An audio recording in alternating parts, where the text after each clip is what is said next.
So hey guys, this is Darren with Rogue Studios. I'm going to be doing an unboxing of one of these Gunsmithbros STI Costa style carry compensator set for a Tokyo Murray Hi-Capa. These slide kits are super expensive. I got this from JK Army in their walk-in store in Hong Kong for 3,400 Hong Kong dollars. That's the VIP price. If you guys are buying the full retail price, it's like 3,500, 3,600 Hong Kong dollars. Not much of a discount, just because, the nature of these kits are very expensive. You can't get much discount on these anyways, unless if you have your own special connection. These things are also, I believe they're also available on Boom Arms, of course. Boom Arms, of course, will be stocking this kind of stuff because that's sort of what he does. And, yeah. So we're just going to unbox this thing. Now, I won't be doing a build. I won't be testing the fitment of anything because this kit does not belong to me. I just picked this up for someone. So, I can't do any of that stuff for you. Sorry, guys. So this is just going to be a very boring unboxing, but of something that's relatively cool. That's what the kit looks like. So I took out some of the fiddly bits just because I didn't want to damage the slide. But this is the fiddly bits that it comes with. It comes with a fiber optic front sight with a red and green fiber optic that you have to install yourself. And this is the rear iron sight. This is a Heine rear sight that's serrated on the back. It doesn't have any fiber optic at the back because Chris Costa apparently just likes a blacked out rear and a fiber optic front. And those are the two grub screws that matches the look of the Heine sight. Is that how you spell it? And this is the slide kit itself. So the anodizing, the camera might make it look a little bit glossy. It's not glossy at all. It actually reminds me of like a lot of Hi-Capa kits that are black color. Most of them look like this. The coating is normally very clean. It's not glossy. It's semi-glossy, I guess. And that's what it looks like. Very pretty. So I'm going to be a little bit gentle. So let me just quickly take a look at the fitment. Like the fitment, of course, is fantastic, just like any Hi-Capa. This is actually not the tightest I've ever seen. I can't remember who else makes a Hi-Capa slide kit that's also exceptionally tight. I can't quite remember off the top of my head. But basically the fitment is already very impressive.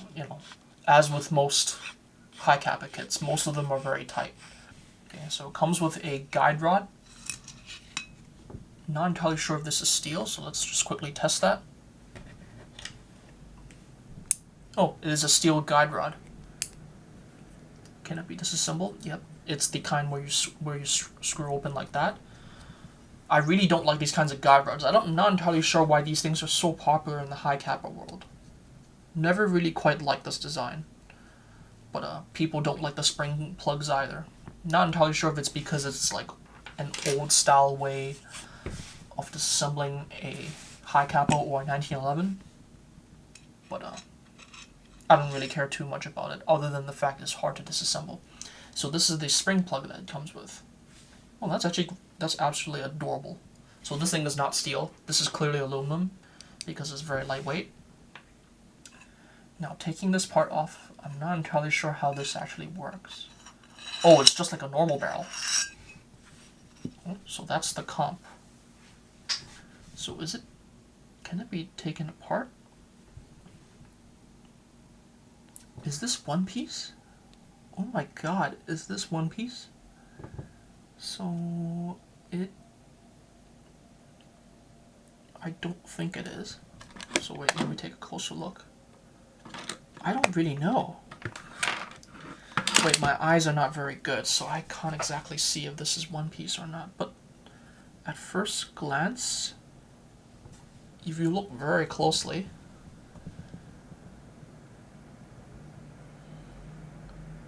I don't think it's one piece. It's probably not, but it looks like it. But wow, this is a very good looking barrel. Oh, sorry. Yeah, it's not one piece. Okay, so it can be moved. I didn't realize that until just now. So apparently I can take it apart, right?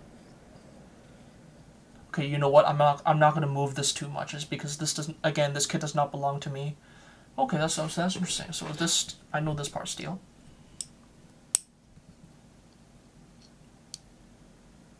Wait a minute. Okay, so the comp is aluminum, right? That's steel.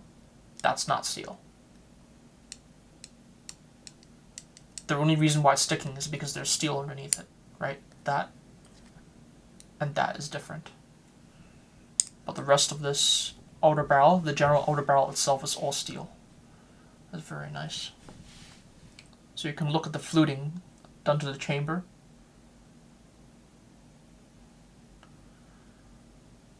Very cool. Okay. Sorry. Now let's move on to this slide. So here's a closer look at the Costa logo. Very cleanly engraved, of course. All the serrations are quite nice. They look a little strange. Actually, a lot of 1911 serrations look like this as well, I guess. But these look a little bit more defined. Oh, there we go. Yeah, if you look at the side, it looks like it's a little deeper than usual. You can tell because if you look over here and here, there's a bit of depth. You can feel it just by putting your hand over here that these areas have a little bit more depth than usual, along with the relief cuts on the side of the slide. All right. The biggest relief cut is probably here on this Costa this area. Oh, it's funny, the laser engraving is so deep I can feel it. Okay, interesting. Pretty cool. Okay. Now, as for the middle frame, now in the past I have owned a Gunsmithbros kit, but I don't recall this thing being stiff. I remember back many years ago, one of the Hi-Capa manufacturers was making this thing a little bit wobbly. Maybe I'm remembering this wrong, but I remember there was one company making this a little bit wobbly. This chassis here is quite tight, so the fitment is pretty nice.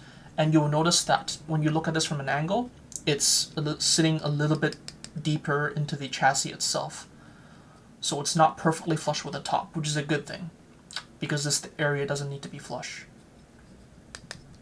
So I'm pretty sure that's not steel. And they come with their internals. I'm pretty sure the pin is steel. Yeah, the pin is. Oh, there we go. Yeah, you can just tell the pin is steel. Whoops. Oh, I'll put that back in later. And that's the sear for your hammer. So let me see if that's steel. So the sear is steel. It's quite nice of them. Let me see, where's the valve knocker? Is there a valve knocker? Yes, there is a valve knocker. Right there. Oh, crap, sorry. Whoops. So if you look in there, that right there, that's the valve knocker. The valve knocker is steel. So they give you a few internals already. Now, ideally, when you use one of these things, you're probably going to get a steel hammer. Probably. Most likely. There we go. And that right there, that's the screw to pop open the chassis. So you can actually extract it out, and that's the reason why there's a screw over there. It disassembles very similar to a stock Hi-Capa, except that you can extract the bloody thing, which is a little bit strange. I think the reason why they do it is because when you CNC one of these things, it's just easier if you can take it out. So I think that might be the reason why. And as for the front, this area, now this is the one weird part of the slide kit. Can you see that line right there?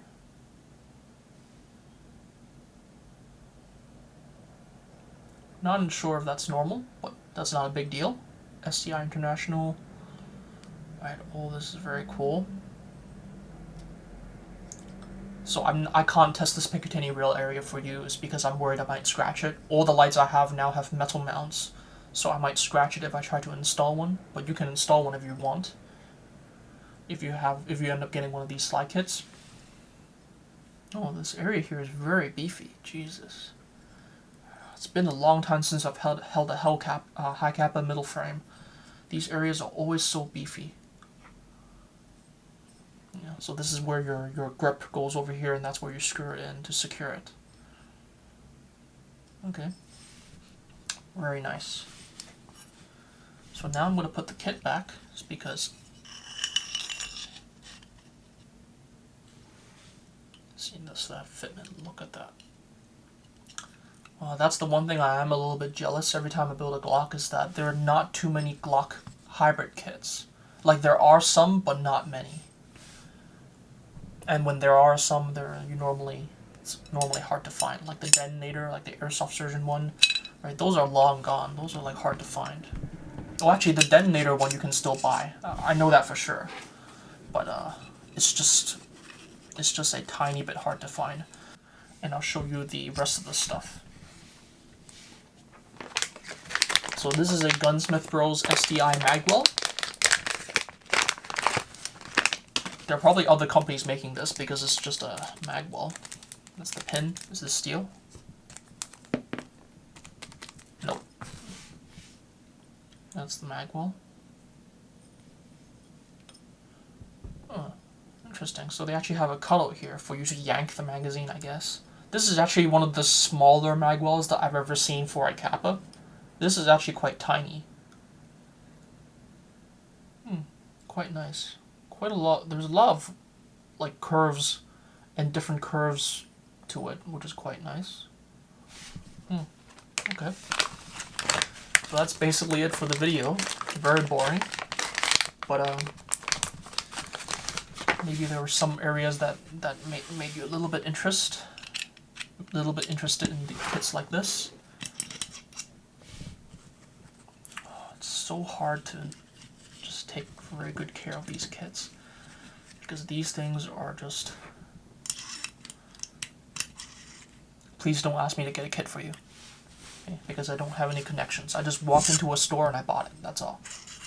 So, come on, go in.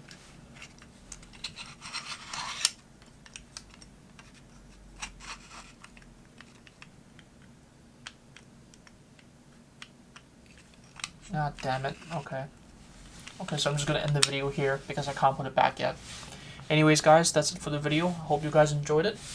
Let me know what you guys think of the STI kit. And I'll catch you guys next time. Peace.